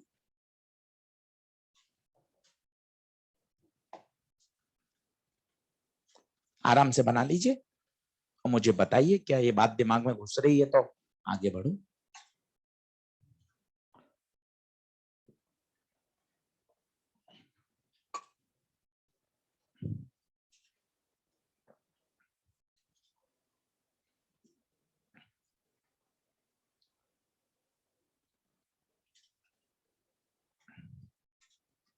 हम्म 3 पैरामीटर समझ में आ रहे हैं? 3 पैरामीटर है, एक्चुअल गहराई, एपरेंट गहराई, और कितना शिफ्ट। शिफ्ट को हिंदी में बोलो तब महसूस होगा। कॉइन कितना ऊपर उठा हुआ दिख रहा है, तो इतना ही तो ऊपर उठा हुआ दिख रहा है लाला। क्या है ये? Shift D minus D by. अब यही सरल बात है, ये तो है सरल बातें 10वीं क्लास की। इसको अब देखना 12th में कैसे पूछते हैं, देखना। बिल्कुल कंपेयर करना, मन खुश हो जाएगा। एक पेपर पर एक निशान लगा दिया, पेपर पे एक नीले पेन से या लाल पेन से, काले पेन से निशान लगा दिया। अब इसको मैं माइक्रोस्कोप से देख, आपने 10वीं में या 12वीं में माइक्रोस्कोप से बायो का कोई प्रैक्टिकल किया हो, सेल्स देखते हैं तो माइक्रोस्कोप आपको देखा होगा, आपने थोड़ा सा उसको एडजस्ट करना पड़ता है, एडजस्ट करना पड़ता है ताकि उसको क्या कर सके, फोकस, ताकि एकदम साफ बने। सबसे सरल उदाहरण, आज क्या करिएगा, नोट्स की एक ऐसे फटाफट में जल्दबाजी में फोटो खींच लीजिएगा, जल्दबाजी में खींचिएगा, आप देखना फोटो ब्लर्ड आएगी, अक्षर धुंधले दिखेंगे। आप थोड़ा सा होल्ड करोगे ना तो कैमरा उसको क्या करता है, फोकस। अक्षर 1 मिनट लगता है, 5 सेकंड लगता है, अक्षर एकदम साफ हो जाते हैं, फिर आप फोटो खींचिए। क्या करता है कैमरा, उसको फोकस करता है, उसे कहते हैं ऑटो फोकस। आपने वो दुकान पे जाके जब फोटो खिंचाई हो तो आपने देखा हो वो कैमरा मैन ऐसे ऐसे घुमाता है, आपको लगता है क्या ही कर रहा है, नाटकबाजी, टशनबाजी। वो क्या करता है, फोकस करता है कि आपका चेहरा एकदम साफ आ जाए। हमारे जो डिजिटल जो मोबाइल है, कैमरे हैं, ये ऑटो फोकस, ये अपने आप ही ऑटो फोकस कर लेता है। आपने देखा हो जैसे वो फोटो खींचता है तो चेहरे चेहरे पर बॉक्स आ जाते हैं, उसका मतलब होता है पूरा कैमरे का फोकस उस तरफ। आप उसको लॉक कर दीजिए तो सारी ब्राइटनेस वहीं आएगी, इसे कहलाता है ऑटो फोकस। तो मुझे इस निशान को देखना है तो मुझे क्या करना पड़ेगा, माइक्रोस्कोप से थोड़ा उसको एडजस्ट करना पड़ेगा ताकि वो मुझे निशान दिखने लग जाए। बोलो सही है क्या यहां तक? अब बात सुनते जाइए। अब मैंने क्या किया साहब, पेपर वही, निशान वही, इसके ऊपर एक कांच की स्लैब रख दी, डी थिकनेस की या टी थिकनेस की, माइक्रोस्कोप वही। अब कोशिश करिए, पिछले 1.5 घंटे की मेहनत है आपके पास, अब इस माइक्रोस्कोप को निशान दिखेगा ही नहीं, निशान की क्या दिखाएगी, इमेज। कारण पूछिए क्यों?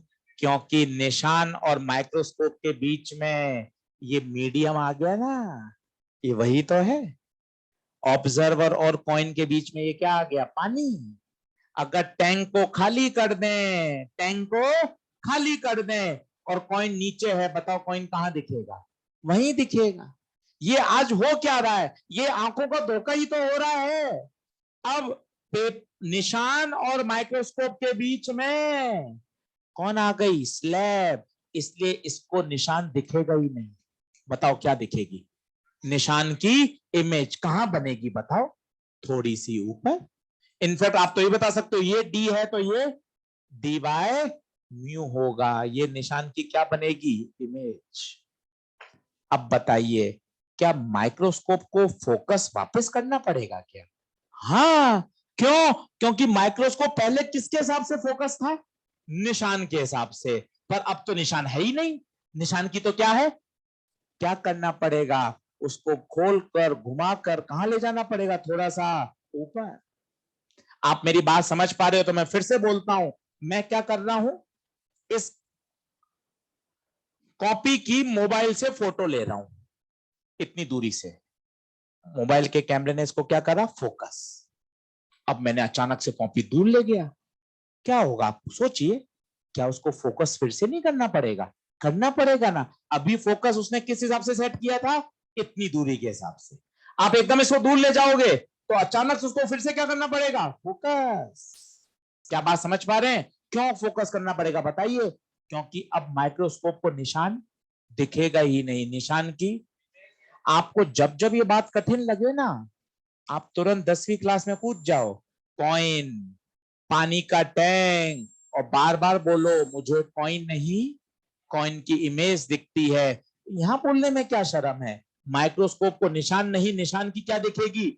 बताइए, प्रश्न बहुत जबरदस्त है, माइक्रोस्कोप को कितना शिफ्ट करना पड़ेगा, बताओ कितना शिफ्ट, डी माइनस, क्या ये शिफ्ट करना पड़ेगा, क्योंकि आपका निशान इतना ऊपर क्या हो गया, शिफ्ट। ऊपर शिफ्ट हुआ या नीचे, ये भी पूछ लेता है वो। बताओ कहां शिफ्ट हुआ निशान, ऊपर शिफ्ट हुआ। कॉइन कहां दिखता है, हल्का सा ऊपर, तो निशान कहां शिफ्ट हुआ, ऊपर। बता माइक्रोस्कोप को शिफ्ट कहां करना पड़ेगा, ऊपर। आंसर आएगा, मुझे माइक्रोस्कोप शिफ्ट करना पड़ेगा D minus D by mu, और कहां की तरफ, ऊपर। आपको ये बात अलग लग सकती है, पता है मुझे ये बात और कॉइन की बात एक ही तो लग रही है, क्योंकि सभी बातों में एक अंडरलाइन थॉट है। ऑब्जेक्ट और ऑब्जर्वर के बीच में क्या आ गया, एक मीडियम। यहां हम थे हवा में, कॉइन था पानी में, माइक्रोस्कोप था हवा में, जबकि जो निशान है और माइक्रोस्कोप है इसके बीच में ये कांच की क्या आ गई, एक स्लैब। ये कांच की स्लैब आ गई, खत्म। सोचो, बात करो, बोलो, खुद बोलोगे बनाते समय तो मजा आएगा। हाँ, पहले माइक्रोस्कोप निशान को फोकस कर रहा था, क्योंकि सब हवा में थे, उसको निशान बढ़िया दिख रहा था। अब मैंने उस निशान के ऊपर एक कांच की स्लैब रख दी। अब आशीष सर, माइक्रोस्कोप को निशान नहीं, निशान की इमेज दिखेगी। अब उसकी फोकसिंग को मुझे वापस बदलना पड़ेगा, क्योंकि पहले माइक्रोस्कोप निशान के हिसाब से फोकस था, अब उसको इमेज के हिसाब से फोकस करना पड़ेगा। और इमेज कहां बन रही है, ऊपर। कितनी ऊपर, डी माइनस डी वाई।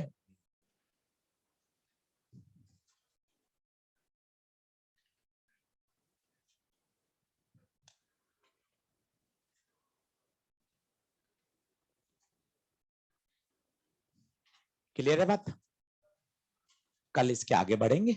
ये लेक्चर नंबर 2 था, 4 लेक्चर पढ़ लोगे फिर 30-35 न्यूमेरिकल एक साथ आएंगे। इसलिए रोज पढ़ते रहिए, रोज का रोज पढ़िए।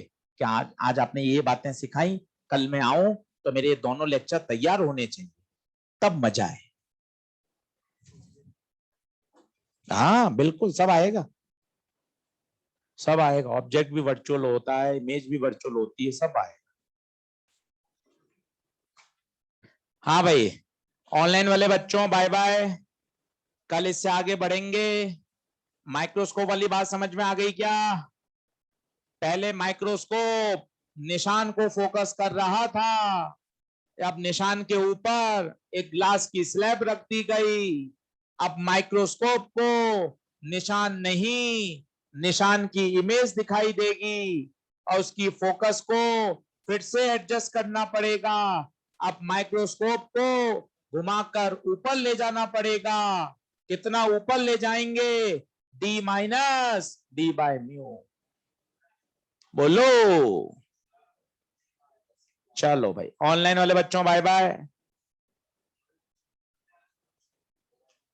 सर मेजर आ रहा है 13 तक खत्म हो जाएगा क्या? बिल्कुल, मेजर से पहले पूरा ऑप्टिक्स, रेस, मॉड्यूल सब कुछ बढ़िया फिनिश करवा देंगे, कहीं कोई टेंशन वाली बात नहीं है।